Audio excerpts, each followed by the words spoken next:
C'est un véritable poumon vert situé entre Fleuranges et Terreville. Le château de Bétange et son parc, inscrit au monument historique. Désormais, c'est aussi son allée remarquable qui va être enregistrée pour être protégée. Ces 170 marronniers centenaires forment un petit paradis de biodiversité car ils offrent le gîte et le couvert à toute une faune aviaire et insectivore. Donc il y a une vingtaine d'oiseaux à peu près qui ont été recensés dans l'allée, dont la plupart sont des espèces protégées, donc importantes à conserver. C'est aussi cette allée le domaine de chasse de chauves-souris, qui viennent profiter des insectes qui volent au-dessus des arbres pour se nourrir. Cette inscription au monument historique donne un nouvel argument de taille à la propriétaire du château. Elle s'oppose au tracé de la future A31 bis avec 14 autres associations.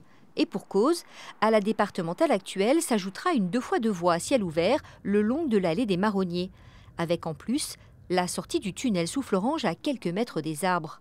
Son inscription impose un périmètre de protection de 500 mètres. Vous devez avoir quelque chose qui ne défigure pas le paysage. Et nous, on a à Bétange, en plus, cette donnée environnementale qui fait que si vous faites passer une infrastructure où on attend 120 000 véhicules par jour et plusieurs dizaines de milliers de camions, forcément, il va y avoir un impact au niveau pollution sonore, atmosphérique, lumineuse.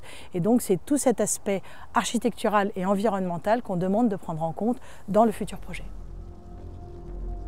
Un projet dont l'impact sera encore plus important sur une partie des habitants de Terreville. Pollution sonore et lumineuse, fumée et particules fines, un véritable cauchemar pour Aziza Humbert qui a construit ici il y a à peine 5 ans. Et la seule solution qu'on nous propose, c'est un mur anti-bruit. On a aussi appris que la départementale allait être rapprochée. Donc ces terrains agricoles n'existeront plus, ils ont été rachetés. Donc actuellement, au lieu d'avoir des tracteurs, au lieu d'avoir ces champs, vous imaginez donc 6 voies. Donc tout ça va être détruit. Tout ça va être complètement détruit. Aujourd'hui, plus de 14 associations et collectifs s'opposent au tracé de la 31 bis. Un projet qu'ils jugent inutile au vu du gain de temps, 4 minutes environ pour 1 milliard d'euros. Une nouvelle étude menée par le CNRS et des universités parisiennes viendra bientôt confirmer scientifiquement le caractère exceptionnel du site. Un nouvel argument qui, elle l'espère, pourra peser dans la balance. Une enquête d'utilité publique sera accessible aux habitants d'ici la fin de l'année.